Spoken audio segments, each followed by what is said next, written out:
এরে আল্লাহর বান্দা খেলা খেলা কইরা কত বান্দা দুনিয়া থেকে চলে গেল চিৎকার দিয়া। ওর কলিজার বন্ধুটা জিততে পারে নাই, মরে গেছে ঠাস কইরা। এই মরণটা শহীদ, বিনা হিসাবে জান্নাত। কেমন পাগল হইছো রে যুবক, কয়দিন আর বাহাদুরি করবি? আজ ওলামায়ে কেরামদের কথাকে মূল্যায়ন করলি না। এই যুবকেরা সারা রাত মোবাইলের স্ক্রিনে তাকাইয়া যেই চোখ দুইটা দিয়ে তুই গুনার কাজ করো, গুনাহের দর্শন করো, আমার মাওলায় যদি তোরে অন্ধ বানাইতেন বল কেমনে তুই মোবাইলে গান শুনতি আর দেখতি? সায়েদাবাদ বাস টার্মিনালে যা, কত অন্ধ লাঠি হাতে নিয়ে চোখের পানি ছেড়ে গাড়িতে উঠিয়া কয়, ও যাত্রী ভাইরা তোমরা চট্টগ্রাম যাও, সিলেট যাও, বরিশাল যাও, আমি অন্ধ মানুষ, তোমরা আসমান দেখো, জমিন দেখো, মানুষ দেখো, আমি কিছুই দেখতে পারি না। আমারে আল্লাহ অন্ধ বানাইছে, আমি বুঝি চোখের কত বড় মূল্য। আমারে তোমাদের দয়া হলে একটু যাত্রা পথে আমারে 2-1 টাকা দাও। তোমরা যদি আমারে 2-1 টাকা দাও, আমি এই টাকা নিয়ে সন্ধ্যাবেলা কিছু ডাল চাল নিয়ে ঘরে যাব। আমার ঘরে স্ত্রী আছে, আমার 2টা সন্তান আছে, ওদের পেটে ক্ষুধা, খানা পায় না সারাদিন। আমি তোমাদের টাকা নিয়ে ডাল ভাত দিব আমার বাচ্চাগুলোরে। যখন সন্ধ্যাবেলা ভিক্ষার টাকা নিয়ে কিছু সদয় করে দোকান থেকে ঘরে যাই, আমার বাচ্চা 2টা ঘর থেকে দৌড়াইয়া বের হয়ে আসে। আইসা 2টা বাচ্চা 2 দিক দিয়ে আমাকে আঞ্জা করে ধরে, আব্বু মজা দাও, মজা দাও। আমি অন্ধ মানুষ, 2 পকেট থেকে 2টা চকলেট বের করে আমার সন্তানের হাতে 2টা দিয়ে দিই। সন্তান 2টা 2 জিজ্ঞা গলা যারা একা চুমা খায়, আব্বু তুমি কত ভালো, তুমি কত সুন্দর। আমি বাচ্চা দুটোরে কোলে জড়ায় কান্না করি আর বলি, ও মালিক, আমার সন্তানগুলো আমারে দেখে আর বলে আমি নাকি অনেক সুন্দর, কিন্তু আজও পর্যন্ত আমি দেখতে পারলাম না আমার কলিজার সন্তানগুলো কত সুন্দর। তুমি আমারে অন্ধ বানাইছো। এ যুবকেরা, দুনিয়াতে ভালো হইয়া আসছে, কিন্তু অনেক মানুষ অসুস্থ হইয়া অন্ধ হয়ে গেছে। তোর অন্তরে কি ভয় লাগে না? আল্লাহ যদি তোর চোখের পাওয়ার নিয়ে যায়, জীবনে কোনো ডাক্তার আর পাওয়ার ফিরায় দিতে পারবে না।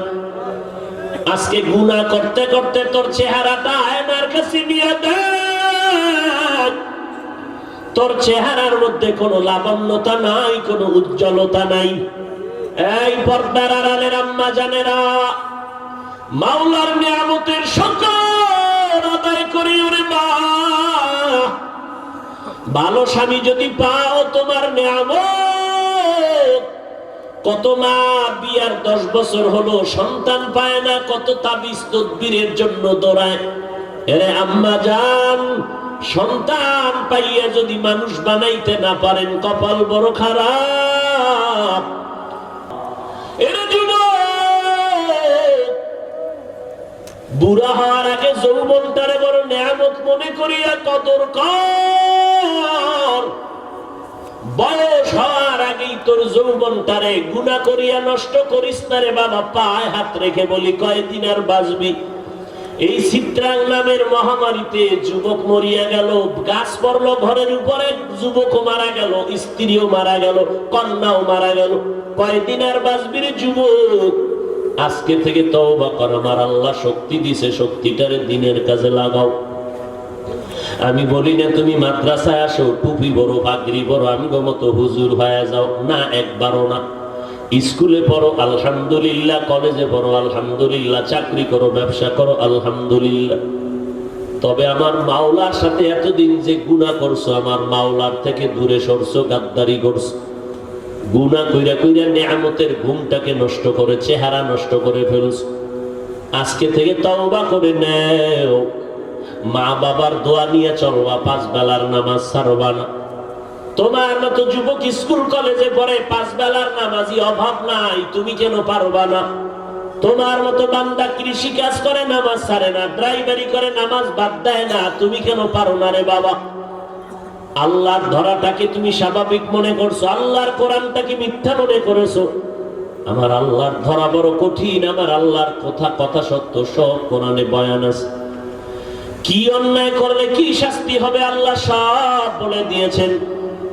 আজকে তুমি বাহাদুরের মতো চলো না, যেদিন সাদা কাপড়ে ডুববা সব বাহাদুরি বন্ধ হয়ে যাবে। অন্ধকার কবরে গেলে ওই সময় বুঝবা অন্যায় করার কেমন স্বাদ। অতএব আল্লাহর কোরআন সত্য মনে করিয়া, নবীর কথা সত্য মনে করে, ওলামায়ে কেরামের কথা সত্য মনে করিয়া আল্লাহর কাছে তওবা করে নাও। মনটাকে বুঝাও রে মন। আমার মতো যুবক জীবনে মাদ্রাসায় পড়ে না, আলিফ বা তাও জানে না, স্কুল কলেজে পড়িয়াও যদি নামাজ পড়ে আমি কেন পারি না? কপাল আমার এত কেন খারাপ? আমার মতো বান্দা যদি ড্রাইভারি করে, র্যাব, আর্মি, পুলিশ, বিডিআরের চাকরি করে, কোটি টাকার ব্যবসা করে নামাজ পড়ে আমি কেন পারি না? এরে আম্মা জানেন, আপনার মতো বহু মা এখনো এই এলাকার মধ্যে আছে, 5 বেলার নামাজ পড়ে, রাতে তাহাজ্জুদের নামাজও পড়ে, পর্দা করে, হালাল খায়, বেপর্দায় কোথাও যায় না।